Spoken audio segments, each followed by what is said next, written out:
Hey everybody, welcome to Stampers Club. I'm Karen Trelfa, and today we have a really nice card that we're going to be making. This is done with the Countryside Corners stamp set, and that makes a great background stamp set, and these nice little octagon, kind of like rectangle-y type dies go with it. But it's a great set because I can partner it up with just about any stamp set I want, and it just does a great supporting actress, I guess is what I would call it. So let me show you how I made this card. Let's get started. All right, so I started out with the Countryside Corners stamp set and the matching framelits that go with it. This is really fun because it can die cut out each and every one of these little elements any size you want. But this stamp set's kind of cool because look, it's one big stamp set. But the dies are meant to nest in where you can actually end up getting like rings and separate pieces. So if you want to do a little outline, then you can just have that little bit of an outline. So that's kind of fun with that, right? And again, I've partnered this up with the Pansy Patch stamp set, which also has a set of framelits that coordinates with it. And I'll show you how we're going to be using that. But let's get started with this wonderful Countryside Corner stamp set. So I started out with a piece of balmy blue cardstock. I just had a scrap. It's probably, I don't know, like 3.5 by 5.5 is probably what it was. It can be any, just has to be big enough to stamp on here. And I am going to ink up with my Night of Navy ink. And I try to do these large stamps where they're laying on their back and I take the ink pad to it rather than the other way around because they're just kind of big and I have tiny hands. So sometimes I can't really like hang on to it. And this just makes it a little bit easier to do. All right. And then you also could lay the paper down on it. That also works. Today, I'm going to do it this way. See if I can not drop it. Because, yes, it is a bigger stamp set. These background stamps can be kind of like, I'm just going to give it nice even pressure all the way across because it is a big stamp. Pull that off and voila, that worked out great. Now to clean this, I normally would use my Stampin' Scrub, this wonderful guy here, my Stampin' Scrub. But it is kind of a big background. It does work, but it's just a little bit cumbersome. So today, I'm going to grab my chamois. As you can see, I use this guy a lot. And we're just going to wipe my stamp off. You just rinse the chamois. It's not anything that's, fancy-dancy here. You can just rinse it. But this kind of helps get these wiped off where you're not having to fight with it too much with the Stampin' Scrub. It works. It works. This is also good if you have like ink on your block. This is a great way to clean that ink off. I know I've mentioned before, I'm not a huge fan of baby wipes on stamps because they just tend to leave a lot of lint. And then, I end up having stamping and I miss part of the image. And then I store it in one of our stamp cases, which, by the way, if you don't see it in the catalog, look online because there are several things that are only sold online through Stampin' Up. You can still order them at a party and things like that, or contact me, text me, whichever way you want to get it. I can certainly help you out with that. But if you're not seeing it in the catalog, definitely look online because there are certain things that they've moved to be where they're only being displayed on online. They're not necessarily not selling them anymore, so make sure you double check there. Things like our plates for our Stampin' Cut embossed machines too. Those are online. They're not featured in the catalog anymore because, they wanted to give us more stamps in the catalog. So I'm going to grab the second from largest die and get my little mini Stampin' Cut emboss machine because that's nice and easy to use in camera. And I'm going to stagger my plates just a little bit here. And we're going to get that rolled on through. Shaking my table. Sorry guys, I know it looks a little weird when you're like your whole table's shaking and the camera's shaking. I almost threw away the wrong element. But see how I cut out a section of it? Like I didn't want this big part. I wanted this just a little bit smaller, but I still ended up with this nice little outline. And I'm going to use another one of the dies. I think I'm going to use the one that's like just one smaller. The one that's one smaller.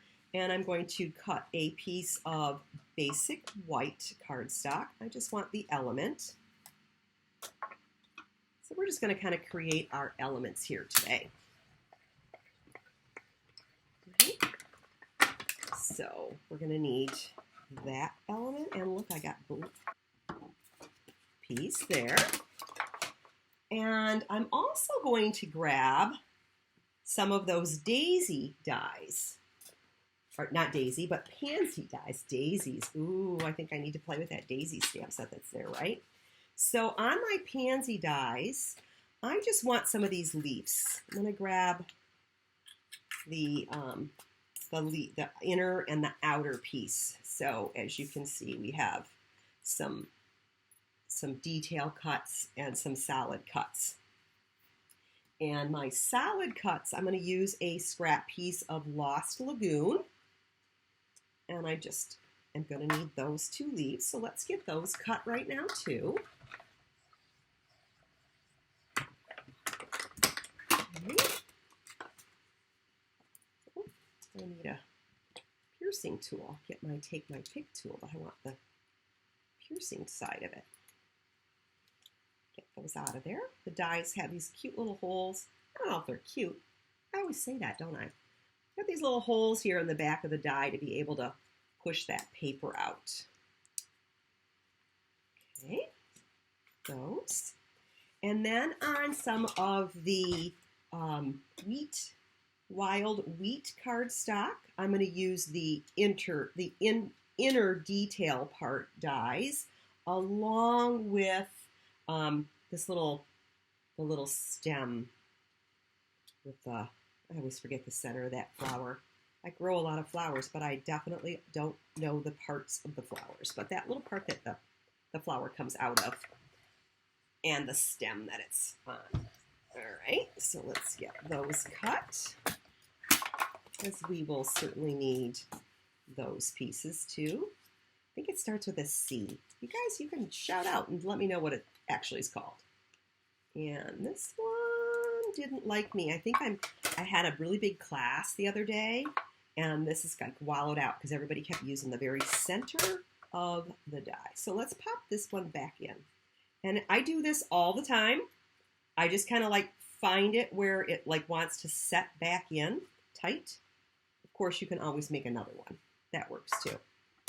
Let's get this. Just look back. Quick, quick, quick, quick. All right, there we go. Let's get that popped out. All right, I need those dies.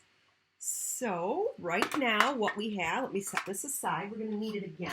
Let me just set it aside. So what we have right now is we have our stamped octagon, a basic white piece of octagon, our two leaves, and our detailed parts of the leaves. Get that piece out of there. And my little flower holder there, whatever that guy's called. All right, so we have, those are our parts and pieces that we need right now. My garbage out of the way. All right. So what else do we need? We are going to need another piece of balmy blue and some of this really pretty designer series paper. Don't you just love it? There's like little animals in it. I love this paper. And then the flip side also has, how Stampin' Up! Does. They do a print on one side, and then they do something that's a little bit more subtle on the back side. So we have our double-sided designer paper, because we're obviously going to need that too. And a basic white card base, right? So those are your elements that you're going to need right now. And then you're also going to be needing just some scrap white. Kind of lost it. Not sure what I did with it, but I'll get it. I need a piece of white cardstock. Okay, so we're just going to need a little bit of that white cardstock because we need to make a couple more elements here. Let's move those out of the way. I'm going to create that really pretty daisy, right? With our daisy. Why do I keep saying that? It is a pansy. So the pansy is kind of a little bit of a builder along with the little tiny pansy bud. And what we're going to do is I'm going to start with the Night of Navy. I'm over there looking for it, and here it is right here. Okay. So a lot of times I usually start with the bolder part of the stamp. For this one, I'm actually going to start with the detail piece. My eyes, I don't know if it's just me, but my eyes anymore, they just see things a little bit differently. I mean, it is a photopolymer set, so you are going to be able to see right through it. That is in Night of Navy. And then the next layer, which is basically the back of this, is this bolder image. See how this one's got more detail in it? And then this bolder image, I'm going to use Balmy Blue, matches that cardstock we're using. And because I can see through the stamp, I can tell where this needs to be. And then the easiest way to line that up is to actually kind of look in the center so you can kind of see where that's at. I think I just stuck my, oh my gosh, I did. I just stuck my hand in that ink pad. We're going to have blue all over our white paper. I'm going to have blue all over everything. All right, so that's the outline. And then the inside pieces, I'm going to do one of them in the Wild Wheat, which is that same cardstock that we just cut parts of our pieces off, and that kind of slides right down in the middle. Well, I guess I could have done a better job on that, but it's hard. I'm trying to keep my head out of the camera. And then the inside layer, I did it in black. It can be done in navy, but I just thought it was a little bit more starker if I actually do it in the black. And I think I need to do this one in this direction. Nope, this direction. And I did black in the middle. So you get that nice black center that daisies are. I keep saying daisies. The black center that the pansy has, right? And then I'm going to do the same thing with that outline of the bud. Want the dark side first, and then I'm going to get the bolder outline because I can kind of tell where it's going to go to line up a little bit better. Okay. And this is a lighter color, so it goes right over the top and you can still see it. Let's get these out of the way. Get that out of the way. And get my Stampin' Cut and Emboss machine right back out. Now, for those of you that have a hard time keeping your dies, washi tape is a wonderful thing. And I'm just going to put that on there. I'm going to set that. I'm going to do it flat this way because my plate's a little bit curved. It has to get straightened back out. Too many people were using it last weekend that just kept using it right in the middle. And I'm going to get two more of the dies. This one is for the outline of the big one. Now this die set also does build a pansy, so you can actually have the individual pieces of the pansy and actually build it 100% on the paper. I chose to stamp it this time, but if you're worried about your dies moving on you, just get a little piece of washi tape and tape it down. A little tool tip there. As if you're, sometimes they do move on you. I'm going to go up a little bit on that one. They do move. And washi tape doesn't tear your paper when you peel it off, right? So that's the nice part about using washi tape. And let's get that in there. And scrape that through. I think I got a big enough piece of scrap white paper. All right. And get that out of there. I guess I used a bigger piece than I needed. Yeah. So we need that little guy. And that little guy. Clean that up later. All right, so then we just need these two cute little pansy dies. Okay, so we got those cut. let's grab all the rest of our elements. I think we have everything ready to assemble this card. All right. So I've already pre-scored my basic white cardstock because this is thick cardstock. I've pre-scored it at 4 1/4. So this is 8 1/2 by 5 1/2. And I've scored it at 4 1/4. Grab my bone folder and get this folded in half here and give it a nice crisp edge. If you don't score the thick basic white cardstock, a lot of times it tends to split on the crease because you know me, I usually just fold it over and whap it down, right? Well, when you do that with the thick white, it tends to crack and split the paper. I think I got enough ink going on here. I got a blue thumb, not a green thumb. Okay, anyway, apparently I'm playing with flowers and I should have a green thumb, but I got a blue thumb. All right, so the assembly here is I have a 4 1/4 by 5 1/2 piece of balmy blue cardstock. Lost my tape, there it is. And a piece of the Countryside Designer Series paper that I cut just 1/8 of an inch smaller. So it's 3 7/8 by 5 1/8 because I wanted just a narrow margin there. And then that is going to have some ribbon. Yeah, I said it, ribbon. You know me, there's a ribbon always in a card. I don't know why. It just, you know, I keep telling you, I love the textile. I love that it just gives that extra special touch. People always comment to me when they get a card that they love it when they get cards that have ribbon on them because it just says I'm extra special. And I'm happy that you gave me a card that tells me and shows me that I am extra special. So people do enjoy it. See, my ribbon's got a little bit of a crease in there. A little bit of a fold. That's been the way it was on the... And then I'm going to hold the center down to pull my tails in here a little bit because I don't want my bow that big. Let's get my tail pulled down and tighten that back up, work that back and forth. I just kind of go back and forth. I try to keep the ribbon as flat as possible so that my bow, I keep making this bow bigger. I don't know how I keep doing that. There we go. Now I got it smaller. It's just the way I'm holding it. Trying to keep my head out of the camera. And cut my tails there. This one, I just don't like the way that ribbon folded over. It's the way it came on the folds. That was weird. And I'm going to just kind of slide that to the edge because I do want it on the edge of my card.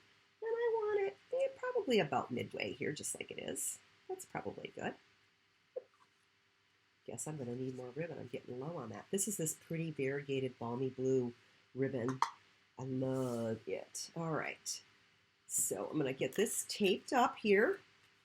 And as you can see, I did the ribbon that way on this one first. If you were going to do it on your card altogether, you would want to make sure that you are folding your card over from the, you have to do a 4 1/4 by 11 inch piece and fold it at 5 1/2. Then you would be able to wrap the whole card and have that ribbon showing on the inside, which I think is actually kind of cool. All right, I'm going to tape that down. Designer paper, I've made one of these cards the other day, and guess what I did? My fox was upside down. So we have to remember to orient our designer paper, right? All right, so now we're going to come to these pieces here. And I want to get my greeting stamped on one of them. So I'm going to grab my Night of Navy paper, or paper ink, and my greeting. And I'm going to kind of put it off to the left, kind of midway here. Get that stamped on there. The little things you do make such a big difference. I totally agree with that. Totally agree with that. Takes all the little things is what we do. Little things like hit the subscribe button, hit the little bell so you get reminded when I have more videos coming out so you don't miss them. Certainly pop on over to my channel and do a little binge watching's always nice, right? You can obviously visit my blog at stampersclub.com and of course connect with me on Facebook at Stampers Club there too. That's always fun because I do a lot of challenges and interaction stuff. And I have lost my dimensionals. How does one lose her dimensionals? That is a good question. Oh, there's a sheet. Okay. Because again, this is by far the most reasonable way to take your card up that little baby notch that just makes it all that more special for the recipient. Because, you know, we like to make cards, and we like to make them so that, you know, when we give them, the person that's receiving them says, wow, you made this? Of course we made this. And look, it's really pretty simple too, right? I'm going to put this just a little bit further over if I can. Oh, I can't. Let's twist it though. Twist that there. Twist that ribbon over. Couldn't quite get, I guess I didn't get quite to the edge far enough. But it's all good. It's all good. I think my tails are too long too. Those trim just a little bit shorter. Okay. So let's get the wow part going on this card, right? So on these leaves, I'm going to get some liquid glue. And that's, I'm going to get my little, there we go. Get some liquid glue on here. Doesn't take a lot. This glue's really, really sticky. So a little goes a long way. And we're going to put the detail over the top of the Lost Lagoon. So we got the wheat paper over the top of the Lost Lagoon. Now, this, my battery's going dead there. This die also gets you some embossing on the leaves. So these leaves are actually have lots and lots of texture to them. Then get a little bit of glue on the edge of that one and overlap that. This card has lots of pieces, but you know, aren't we crafting for fun? Right? We want to have fun while we're crafting, and we want to like make some of those things that are just like super nice. All right, I'm going to use liquid glue to attach this to because it's just in my hand and it's easier. I'm going to put the little leaf down there, the big one on the bottom. I'm going to add the smaller one on an angle over the top of it. Okay. And I think I'm going to do this too. Let's get this glued onto here too. All right, come on, glue. I think I need a new glue. This one's getting pretty empty. All right, and that is going to go on top of, or on the back of that. All right. If I wouldn't leave this glue left open, it wouldn't get funny like that, right? I'm going to get a dimensional here, and I'm going to get it on the back side, and I'm going to place this piece first, I think. So I want it to be just above my words here. Okay. And then I'm going to get some dimensionals on the back of my pansy. I'm going to throw them around first. Get that over the top of that, and the leaves there, get it below my greeting. Don't want to like cover up my greeting, which by the way is not exactly straight. But you know, when you have astigmatism in your eye, it just kind of happens sometimes. But you know, nobody's perfect, including me, but do not tell my husband because he thinks I am. And then I also want to add just a little bit of bling. All right, let's get some of these 2023, 2025 in color dots. Do you think I've used a few of these already? I think I have. And I take my pick tool, flip that over to my spatula side, and I'm going to get one of these big ones. Get underneath that. Come on. And I'm going to get that in the middle of this. That over there. Come on. Super sticky. Get some bling in the middle. And I'll get a medium one. And and get some bling up here. Looks like dead air space over there. We got to do a little bit of filler. And voila. I think that came out just lovely, don't you? We have, you know, basic colors, Night of Navy, boho blue, the wild wheat, and a little bit of black. Matching, you know, that's the wonderful thing about Stampin' Up! Is it does match and coordinate all of its colors in its designer paper with its cardstock. A little bit of a background stamp along with a little highlight of an accessory stamp. It's a great way to have two stamps partnered with each other. And again, you know, if you like it, hit the like button. I love knowing whether you guys like me to make more cards like this. This one's a little bit stepped up. If you want to see more like that, of course, hit that like button. Shoot me a comment. Be happy to answer any questions you have. And I'm going to switch back over here because I'd love to say goodbye. And find me on Facebook. Let's become friends, right? I mean, it's Karen Tralfa. I'm very searchable. Or pop over to my blog and you can find me that way. Go back over to Stampers Club Facebook and work backwards and find me that way. And I hope to see you again and you have a stamp happy day. Bye now.